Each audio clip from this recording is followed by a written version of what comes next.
I think the advantages are clear.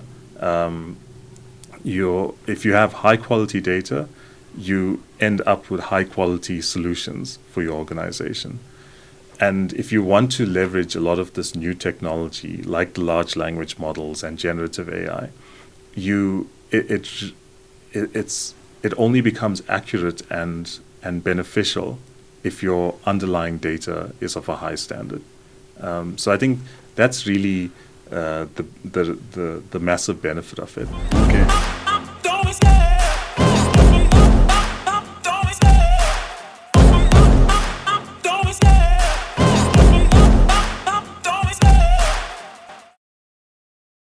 Greetings, welcome to another exciting episode of the Sales Smarter podcast. My name is Temba, I'm your host. We bring to you latest insights, latest trends around data management and governance. Today I'm sitting with Gershon, who's the head of data management and engineering at Netcare. Gershon, welcome. Hi Temba, nice to be here. Thank you for making time for us. We're really looking forward to learning from you. We believe your years of experience will definitely add value to our viewers out there looking for ways to navigate through this time of change, where most people refer to it as the era of data, and some refer to it as data being the new oil. So we're just wanting to understand from you, what's your take, what's your experience as someone who's immersed in the space on a daily basis, right? But before we get going, please introduce yourself to our audience and just tell us about what you do and how you do it. Perfect. Thanks, Temba, firstly, for having me on the podcast. I've been in data for a very long time. I've been in the industry from 1999, and started off in the networking space, but it was always centered around data. And in the early days, I worked a lot with reporting tools like Cognos, and I'm not sure if many people remember it, and self-taught SQL. Okay. So that was my development background. And then later in my career, things like Tableau and Power BI became more prevalent, and that's really what the industry has gravitated towards. One thing I have seen, though, is a massive change in the rate of change. Okay. Whereas when I first started, things seemed to be very stable, as in your tool sets, whereas now the rate of change is just rapid, especially with the introduction of new technologies like cloud and the race for AI models. There's such a wealth of tools out there. So there really isn't a one-size-fits-all, whereas, when I started in this industry, it was a very different landscape. But I've worked in a lot of different sectors. I've worked in banking, the oil industry, entertainment.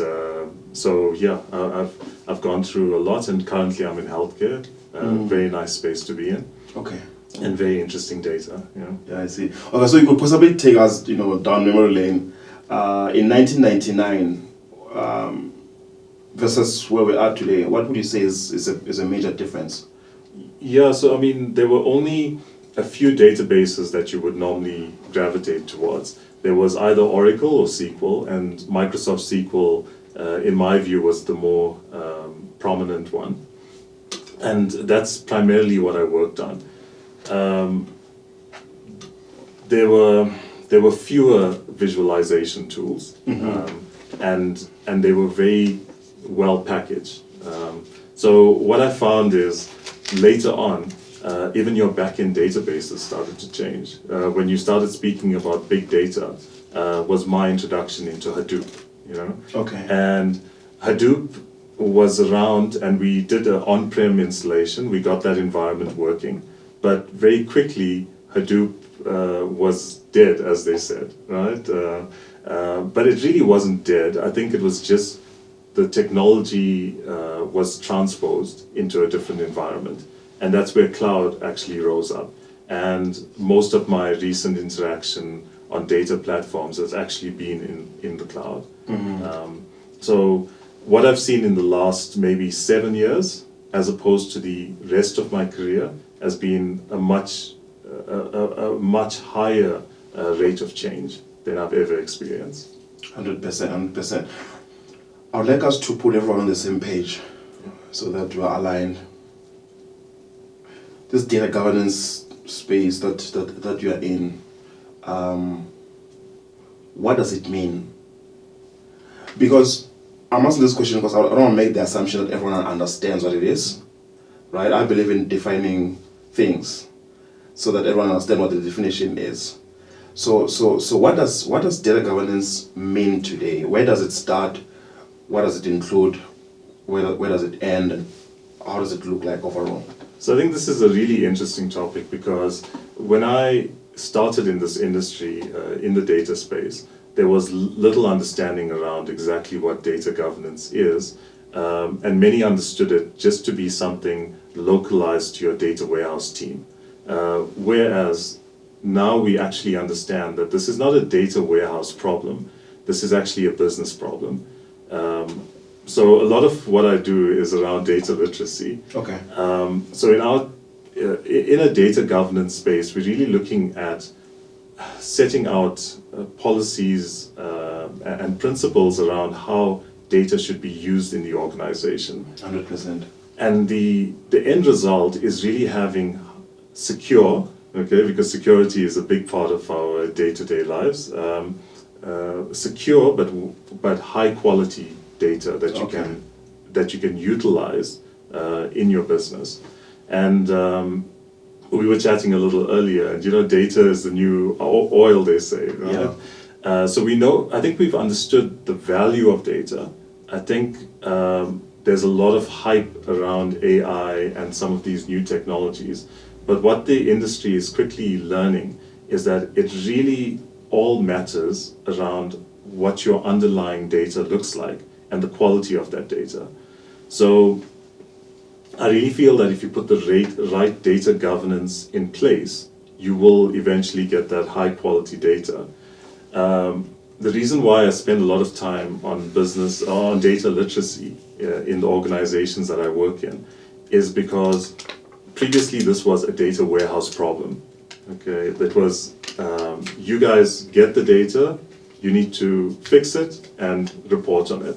Whereas now we realize that you have to track data from creation all the way to deletion. And storage, of course, if you're retaining it. And that is not a data warehouse problem. It's a business problem. So that's where you need partners in the business to support you. And it doesn't just become a program that your data team runs, but it's a program that your organization runs.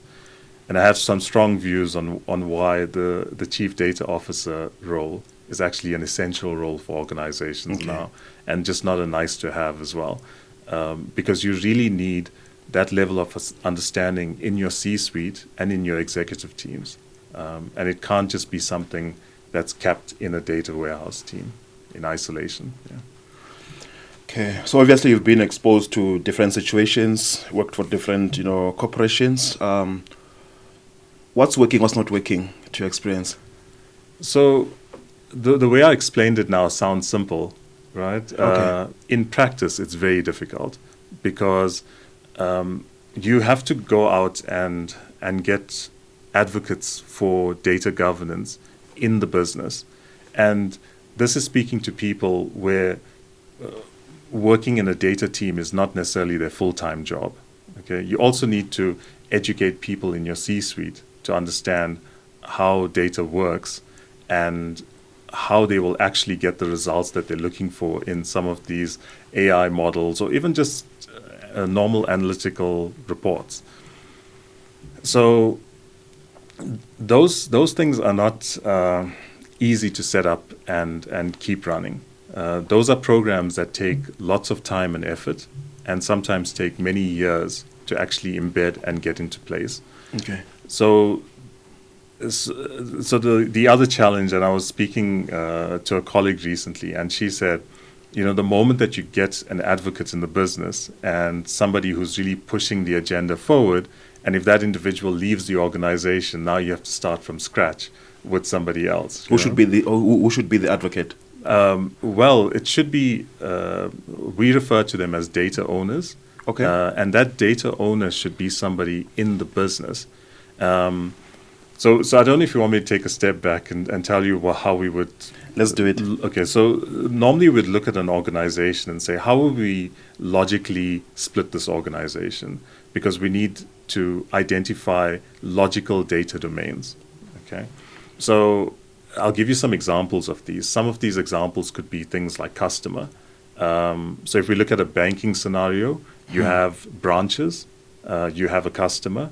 So those two could be examples of data domains. Then you have to find out, okay, and maybe another one could be something like billing, because most organizations are receiving and there's money coming in and going out. So you could have like 3 data domains that you focus on. Then you have to identify who in this organization is most concerned with high quality customer information, because that's critical to your organization's success. I mean, even if you think about leading marketing campaigns or leads generation, Yes, yes. that data is critical. Then once you've identified that individual, and this is not a technical person, this is not somebody who writes SQL code or Python code. This is a business individual who has a high stake in that set of data. So once you've identified that individual, it's then to start working with them and saying, listen, we're going to measure the quality of the data in the organization. And these are not generally simple things to do, because most organizations have multiple systems that they use, multiple systems that are generating things like customer information. Ideally, you should be maintaining that centrally, but in most of the organizations I've worked at, that's not the case. And especially large enterprises are now spending large amounts of money to try to centralize what we would call this type of master data. Okay, so if we're using customer as an example, you might have an instance where customer data is being managed in multiple different systems. Yes, yes. And there are different rules being applied to them. There's different validation checks. So the quality of the data that you're receiving from all these various systems is different. And now you, as the data team, have to bring all of this together and create that one single view of the customer. And that becomes quite difficult. So it's quite interesting, because since I started in this industry in 1999, we've been having this conversation around the single view of customer. And I haven't seen an organization get it 100% right. I've seen some be more successful and others be less successful. Okay. But you were asking around challenges, and that's one of those challenges. That's one of those challenges. Yeah. I get 100%. Yeah. Okay. But I think it's a challenge you can overcome if you have these data owners that really push that agenda. And normally what would happen is they would be supported by data stewards, and the stewards would be the ones that actually go into a little bit more of a detailed examination of the data, and the owner would be the one that reports it at a group level. Yeah. Let's talk about how data governance is impacting businesses today. Maybe you've got 1 or 2 use cases you can share. Yeah, I mean, I think there's a huge impact because most organizations have now, or most executives have seen the rise in AI and gotten really excited about the technology. And only once you start getting into how you enable these things do you realize that you really have to have high quality data underneath it and supporting it. So there's multiple aspects around data governance. I mean, the one that we don't focus a lot on is maybe the security side of it. But that's something that you have to have front of mind if you work in this space. And I think that's maybe the most critical aspect to lockdown. Okay. And I think most recently you see the high number of data breaches that are occurring. Yeah. And that's as a result of this data not being locked down properly. And if you work in a data team, if you're ever sharing anything that may be deemed as sensitive, especially if it's your customer information, you have to make sure that you follow all the checks and balances and dot all the I's and cross all the T's. Yeah. So I think that's maybe one instance. And just the high number of data breaches is proof of us needing to focus more on that. Yeah. When it comes to data governance in general, I think it's a challenge most organizations have, and it usually comes out in that reporting stage to the business.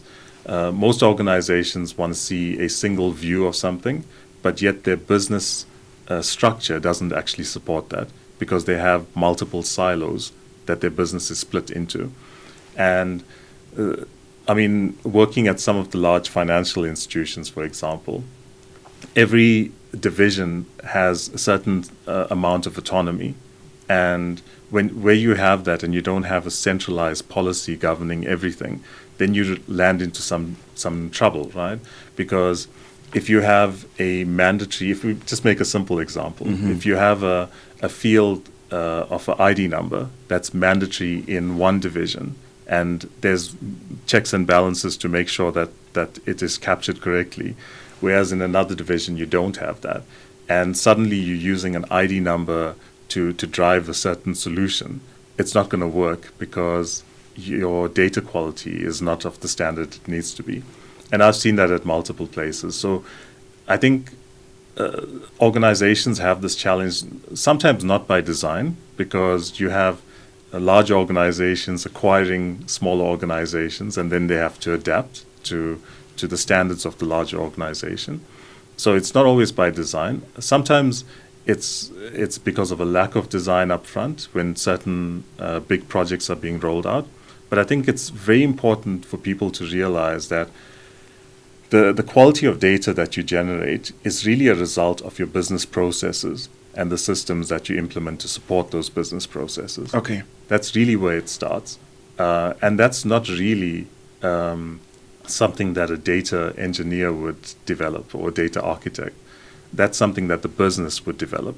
So I think the reason why I'm such a big advocate of like a chief data officer role is because the data teams need to be involved in some of these projects, even if it's just a system implementation, because a lot of people don't piece together that by implementing new systems and business processes, they actually impact the quality of the data that's generated at the end.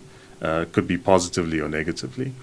But that's why it's so important to have a data team present and throughout that entire process. Yeah.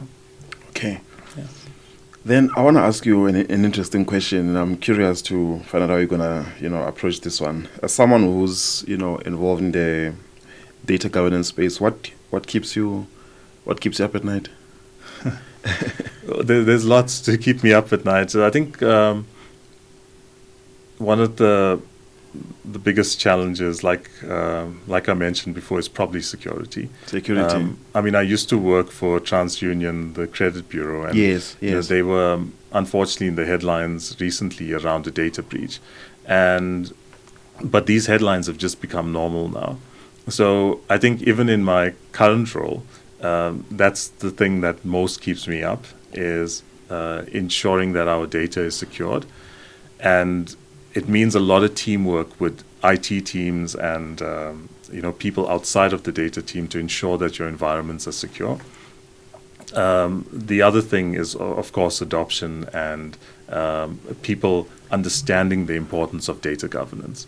I think there's a bit of a lack of appreciation, especially when it's seen as a checkbox exercise or something that you just have to do as a grudge activity. Is it perceived like that in most businesses, as a tick box exercise, would you say? Yeah, I think in certain businesses it can be seen that way, and especially because of of what I mentioned before, where we don't necessarily have data owners and data stewards who are fully employed to do just that task. So people also see it as something additional that they need to do, and may not give it the priority that it needs. Yeah. Gershon, now that you've mentioned data stewards, right? I want us to, paint the right picture here. Yeah. Because I know I've heard these words used, interchangeably and stuff. Data management, data governance, data stewardship. Take us through the difference so that everyone understands what exactly we're dealing with and what we're talking about. Yeah, so I think from a data management perspective, it's a wide umbrella. So the way we define it is that we would have certain disciplines like data architecture, the data governance and quality teams. We would have the data engineering teams under that umbrella. Then when you look at data governance itself, they really are there to guide the organization, set those policies, tell the organization this is how we should handle data end to end. And then the stewards themselves are really the enforcers that are in the business. But the data management team also has a responsibility to enable the data stewards. So I think with the you can enable them through the use of things like data quality dashboards, where a data steward, for somebody who's like looking after the data quality of something like a customer, could go to a data quality dashboard and look at the key, we call them critical data elements, but the key fields or the key data elements that you need to pay attention to. So some of those might be things like ID number, your cell phone number if you're looking at contacting your customers. So you enable your data stewards by presenting them those types of views. The thing about the data steward is it's a very proactive role because they have to constantly be proactively monitoring these critical data elements. And when they see issues, then they need to discuss this in a data council. And a data council will generally be set up by your data team. But I feel that the business should actually lead a lot of that discussion. And that once there's an issue that's identified, like the one that I mentioned earlier where an ID number is not mandatory, for example, or how do you deal with passport numbers and ID numbers? Because you also have customers who are not necessarily national citizens. So those types of issues need to be discussed and solutions need to be found. I see what you mean. Yeah. So it's really about generating that type of conversation and getting towards remediation actions. So when we find these types of issues, a lot of the time they're actually created via the business process and the system that supports it. And the remediation action might be to go back and fix it at the source system. And those are some of the remediation actions we look at. In the past, when I started my career, the remediation action would be to fix it in the data warehouse, which is like a sticky tape solution. But that's not a sustainable long-term solution. Yes. You realize that you have to fix it at the source of where this issue is being created. Yeah. There's a situation where I believe I can live with something. Not without. I can live with this situation. I'm aware about the gaps. I know the gaps. I know possibly where we're falling short and stuff. But we can live with it. Yeah. Where's the danger when it comes to that? Because we know that when it comes to our governance, we're not up to par. For instance, we know that we haven't got advocates, like you've said. We haven't got like these data stewards, who are constantly monitoring and evaluating. But we can live with it. It's fine. As a business, we continue with our day-to-day operations. We continue to serve our customers. We somewhat continue to be profitable. So we're okay. Yeah. So I guess we have to be reasonable when we look at this, because as a data person, you could be very black and white and say, well, you should always just do the right thing. But you also need to look at the organization and the scenario, right? Because some of these things are quite costly to remediate. So when it comes to something like centralized master data management, some of these tools are quite expensive. They take a lot of time and effort to implement, and it's a costly exercise. So the organization needs to make a decision, and this is where the data team can enable the organization to make these types of decisions. You can show them the health of the data that you're targeting. And if it's something like customer data, and you know that it's about 70% healthy, and then you have 30% that's a little bit suspect, if the organization is willing to accept that level of risk that it introduces into the organization, and they deem that it's not worth investing to resolve this, then that's a decision that the business will need to make. But I think the danger of that is in the programs that you run. So if you're communicating with your customer and you have data that's not of good quality, we measure things like validity, accuracy, completeness. Those are some of the main measures that we apply to the data. And just imagine the impact if you're running a marketing campaign or personalized marketing campaign, and I'm trying to contact Temba, but my message is going to some other individual. The risk of that is damaging, right? It could damage your reputation. So I think as an organization, you need to look at it and weigh it and say, okay, what risk does this open us up to? And are we willing to take on this risk? Because if you really want quality solutions, there's no denying that you have to do the basics right. And I think as somebody working in data, that gives me some comfort, because in the past, these were things that people could easily overlook. Okay, it's like, we'll just overlook it. We'll ask the data team to put a sticky tape solution in and fix these records. And I say fix in inverted commas, right? Because they don't really get fixed. They don't really get fixed. Right. The underlying problems, the underlying business processes that are creating this bad data still exist. So as somebody in the data space, it's comforting, because we want to enable some of these advanced solutions. We want to market more effectively to our customers. We want to have accurate AI solutions that we implement, really cutting edge stuff. And none of this works if the data quality is not of a high standard. So why it makes me feel better is a lot of this is coming out in the end result. And we're now seeing that data governance is not just an afterthought, but it's becoming an essential part of the way the organization needs to operate. So you said a little bit earlier that, what you're saying, you make it sound easy, but it's actually quite tedious, if I can recall you putting it like that. So for those businesses which don't have, a data governance program in place, and the reason is exactly that, it's just too much work. There's so much involved, it's costly, all this type of things. How should they be approaching that? What would be your suggestion to that situation? Well, I don't think there should be a company out there without a data governance program, unless they're really tiny. But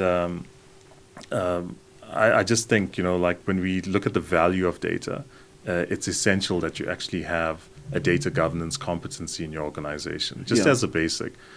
So I think to work in the data space, you have to have a very thick skin, and you have to be somebody who will persevere, because you are bound to get doors slammed in your face. I mean, because people have their day jobs.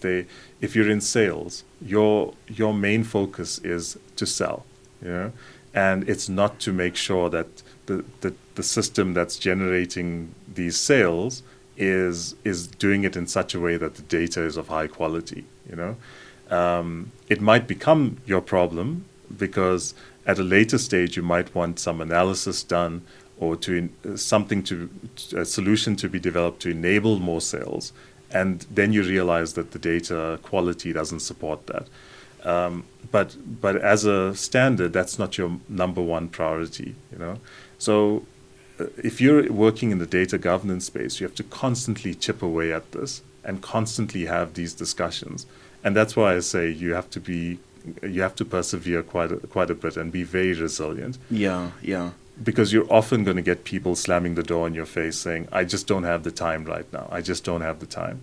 But you have to constantly go back and ensure that your programs run at a regular frequency and that you're constantly knocking on their doors until you build this type of partnership. And I think the really nice place to be is where it's not taking up too much time from your data owners and data stewards, where the data team is actually enabling them, where everything's at their fingertips, you know, and they would just need to go in and review something, and it's as simple as that. The data stewards might need to go into a bit more detail, you know, if they find certain scenarios and they need to investigate that further. But I really feel like it's becoming an essential role in an organization. It's really not a nice to have, because data is driving so much of business right now. What's then your advice to that executive or the whoever who constantly says, I don't have time right now, I don't have time right now, I don't have time right now? What's your advice to that type of a person? I think it's very simple. I mean, eventually you're just going to get left behind. You know, I mean, there's no denying that organizations are digitizing, and they're digitizing at scale. You know, some industries are even being turned on their heads, where they're moving away from brick and mortar, and everything is literally just residing on digital platforms. So you can't get away from this. It's either you embrace some of this, or you completely get left behind and become irrelevant. So I don't think there's actually much of a choice these days. Just looking at the way that data drives so much of what we do. And if you look at the end user experience, I'm sure you use lots of e-commerce sites, and you know, we're all streaming data via Netflix, and you know, so these things are pervasive into our daily lives. Yeah. And when you look at the customer experience, a lot of it is driven via data these days. So I don't think it's something you can actually ignore at all. 100%. Okay. I'm going to ask you the following two questions simultaneously. The first question is, if done correctly, what benefits, right, there's data governance bring to businesses? Then the other question is, what are some of the associated risks which comes from not having a well-defined data program? Yeah, so I mean, there's lots of benefits, and I think, you know, I spoke a little bit earlier about the rate of change, and the good thing about the rate of change that we're seeing is that there's so much exciting stuff coming out. So I really feel like with the rise of generative AI and with large language models, Yes. these are becoming things that are really making some compelling arguments for businesses to say, listen, we should be looking at these technologies and trying to bring them into our organizations. Because like I said before, if you don't at least have a program investigating the use of these, then you're probably going to get left behind when other companies start leveraging it and they're your competitors. So I think those are really the types of benefits that you can get. And I think something that we undermine often, because, you know, we get caught with the hype of like large language models and AI, but just basic analytics. A lot of organizations don't have the basic analytic framework set up in a way that your data is of a high quality and that you have centralized business rules that you're applying in a way that you can report that your executives can make decisions effectively. And this is critical as to like how you steer your organization to success. So I think the advantages are clear. If you have high quality data, you end up with high quality solutions for your organization. And if you want to leverage a lot of this new technology, like the large language models and generative AI, it only becomes accurate and beneficial if your underlying data is of a high standard. So I think that's really the massive benefit of it. Okay. The risk is that if you don't start looking at data governance, that your organization is going to suffer from a data quality perspective, and eventually you're not going to be able to leverage a lot of the new technology, and you're probably going to get left behind. Okay. Would I be correct if I said your decisions today are as good as the quality of your data? 100%, yeah. Okay. 100%. And I think it's always been that way. It's always been that way. Okay. Yeah.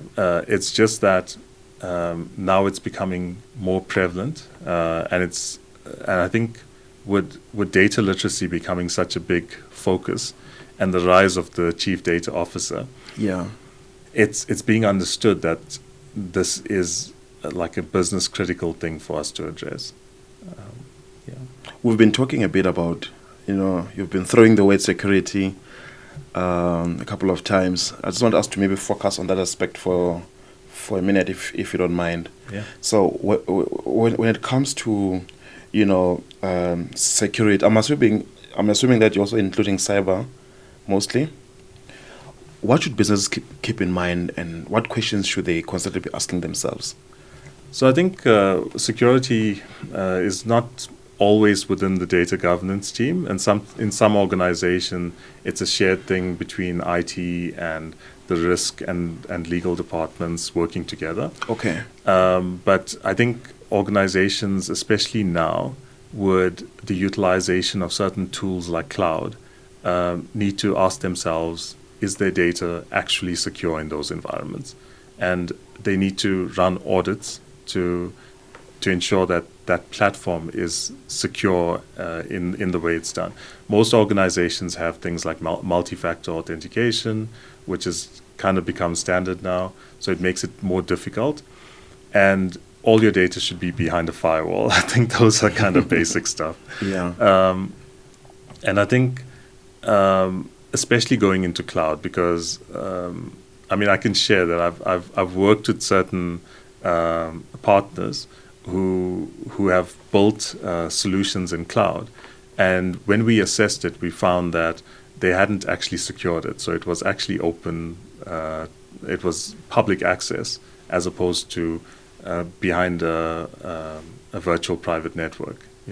Yeah. And those are some of the things that you need to look at. If you're going into cloud, make sure that all your data sets are sitting behind private endpoints. Okay. So if you're somebody listening and you don't know what a private endpoint is, then you need to speak to your IT team to make sure that you can run an audit on your environment, make sure that everything is secure. I think a lot of what's happened in the industry in the last few years has been a lot of hype building and a lot of buzzwords. So everybody kind of rushed towards the cloud just to have kind of bragging rights at some stage to say, wow, our data is all sitting in the cloud. But not many people focused on the security aspect of it. Okay. And I think that's critical to ensure that is locked down. I think for organizations now, data breaches are just becoming so normal to read in headlines. Like every time I look on these IT websites, there's another data breach that's reported. And I think the only way we're going to overcome this is to at least try to do the basics right. When you look at a lot of these data breaches, sometimes the attackers got in because somebody used a very simple password or, Yeah. And just getting those basics down is quite important. But don't you think it takes us back to the concept of who can live with it? I like what you're saying about, it becomes the norm of the day and stuff. It's almost as if, it's business as usual and stuff, but it's a situation where as much as there's been like breaches and everything like that, but we can live with it. If it's a matter of, paying a fine, we'll just pay the fine and life continues type of a thing. Is it because of that type of thinking that maybe business are not taking it seriously? Yeah, but I also think it's complacency. So security is a tough one because it's something you don't think about actively every single day. But when there is a data breach, that's when everybody kind of scatters or goes up in a panic and says, how are we going to fix this? And I think it's just trying to get that understanding that security has to be important all the time. It can't just be when we have an incident. So it's like insurance, right? Absolutely, right? So I think it's just getting that mindset that there are certain fundamentals that we have to have in place, security being one of them, and things like data governance. If you're an organization that wants to leverage data, you need to have high quality data. If you want to keep your data secure and the data of your customers secure, then you need to focus on security.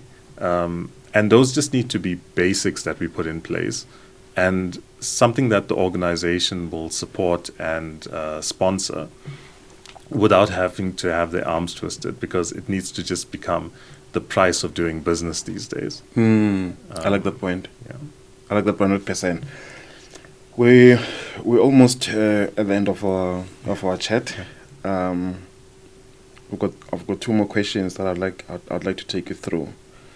I want us to also focus on the business leaders, right? What do you think they should be knowing about data governance, and at what stage should they get involved? So I think your business leaders, and I think it tells you a lot if your organization, firstly, I mentioned, has a chief data officer, because then you know that your CEO sponsors this program, and you get buy-in from the very top.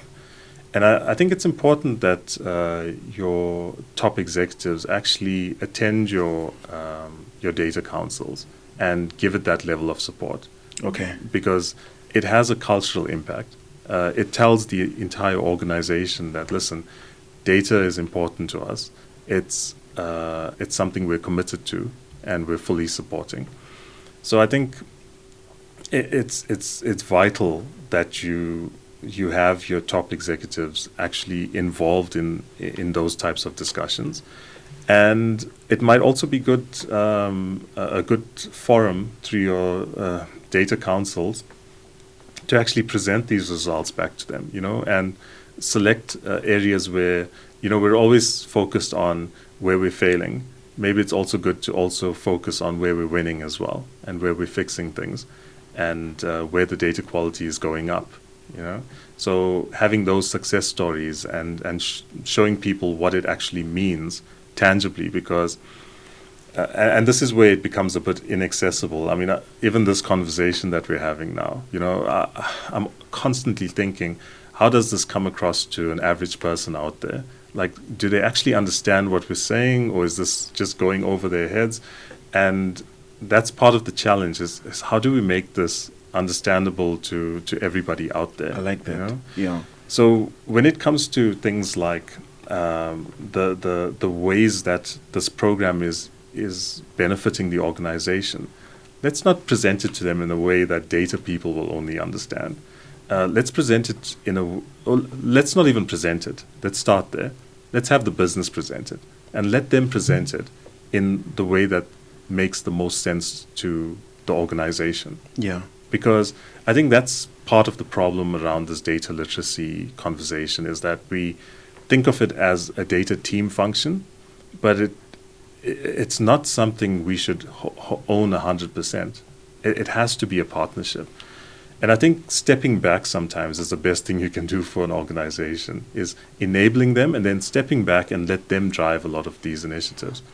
And I think that's where you'd see a lot of adoption, is when the business hears it from their own peers and they hear it in a language that they understand and that's accessible, easy to understand. One of my biggest gripes with working in IT is how we sometimes make ourselves difficult to understand.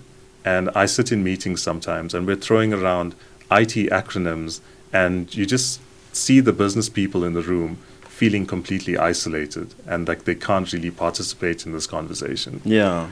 And I'm generally the person, if I hear an acronym and I don't know what that means, I will put my hand up and say, I'm sorry, but can you explain what this acronym means?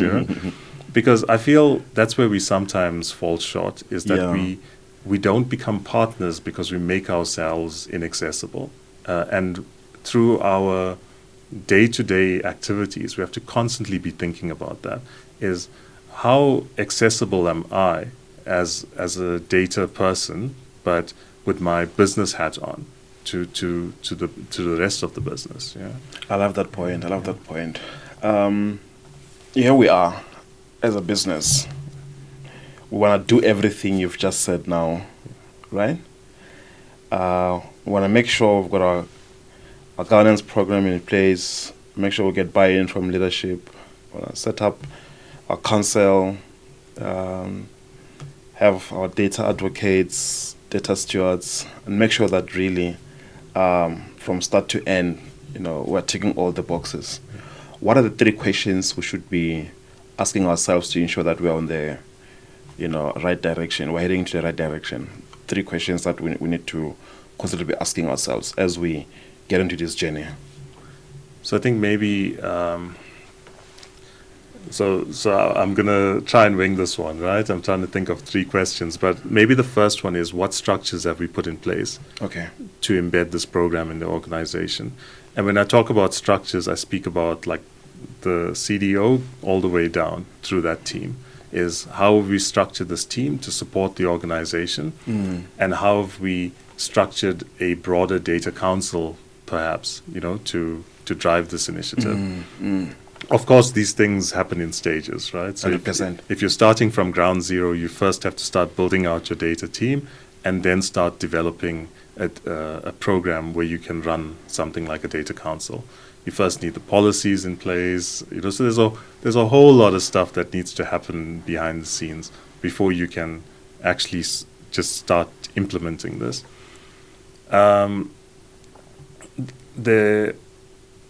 Sorry, I can say a lot more about that, but I won't. Okay, so how are we supporting the initiative? I think the other one is, the first one is around the structure that you're implementing. The other one is around support. And I think, how are we enabling this? Like, are they getting commitment from us? Are we showing it in the actions that we're doing, in the decisions that we're making?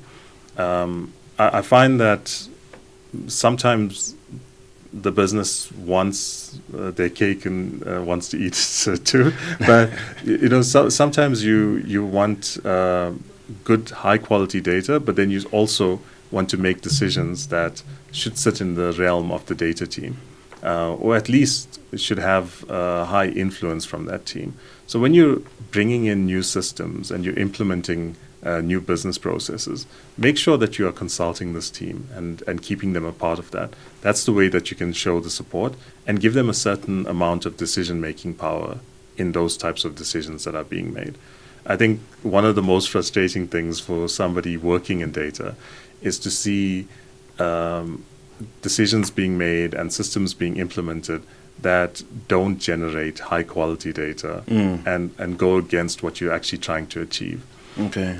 And yeah, the last one. The last S, because it seems like you're on this S journey. Structure, first, support, second. What's the last S? Since we're on this S movement. So this is a difficult one, Okay. and something I haven't seen organizations get right 100%. But it's really around skills. Okay. And so we are on the S journey, really. we are on the S journey. Okay, I like it. So I didn't intend it to be that. Well done. But if you look at the rate of change in the last few years, I mean, just myself moving from Hadoop into cloud, and cloud now opening us to a massive ecosystem of products in the governance space as well. I mean, even if you look at the offerings that Microsoft have, there's Purview and there's a whole lot of governance tools out there.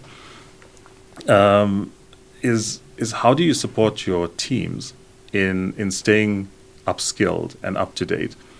So that's on the technical team side, and then also enabling the business and having data literacy programs where you introduce them to certain teams. You take the trouble of telling them how this works end to end, But I definitely think from a data team perspective, because it's really difficult these days being working in the data space because of the amount of change. I mean, when I started in this industry, you just needed to be competent in something like SQL, understand SQL and be able to understand relational databases, and you're good to go. Whereas now there's such a wide array of tools that Python has come in, and that opens you up to a whole bunch of libraries. Yeah. People are still using SQL, and your traditional data warehouse teams have now been plunged into this world of complete uncertainty, and they have tools that they haven't seen before, and suddenly they have to upskill and start utilizing it and produce value at the end of it. So there's a lot of pressure on these teams. I think organizations can be smart around how they do this. We know that you don't have to sit in the classroom these days to learn something. There's a multitude of online tools out there. And I think getting teams access to those types of tools is important. Yes. And also, when you have engagements with certain partners that may be further along this journey than you, is making sure that as part of that engagement, there's an upskilling component. Yes. And I think that's often forgotten, is that consultants will oftentimes come into an organization, deliver a project and leave. But it's really that last piece of upskilling the existing team and maybe enabling them to potentially build it, because then you also improve the skills in your own organization. I love that. I love that. Gershon, thank you so much. I really appreciate your time. But before we wrap up, I want to ask that you speak directly to our audience. Any final words, anything that you like to leave them with, thoughts to ponder on? Feel free, anything, no limits. So it's quite interesting because our discussion today has been predominantly around data and as kind of filtered onto technology as well. But I think the one thing that's clear to me after working in this industry for like the last 25 years is that it really is also about people. And that's something I'm quite passionate about, is that as much as we may have these programs, we also need to ensure that we are taking people along this journey with us. This means educating people within our teams, whether this be on the business side or in our data teams, and that we are constantly upskilling and improving our environments. And, data is the new gold, but I think we can't forget our people, and we have to invest in them to really harness the power out of this data. Yeah. Thank you so much. Thank you. Thank you so much, Themba. Yeah, thanks for coming through. Thanks for coming through. And there you have it. Gershon's 3 S's to data governance: structure, support, and skills. Hope that helps you in implementing a successful data program in your organization. Until next time, thank you.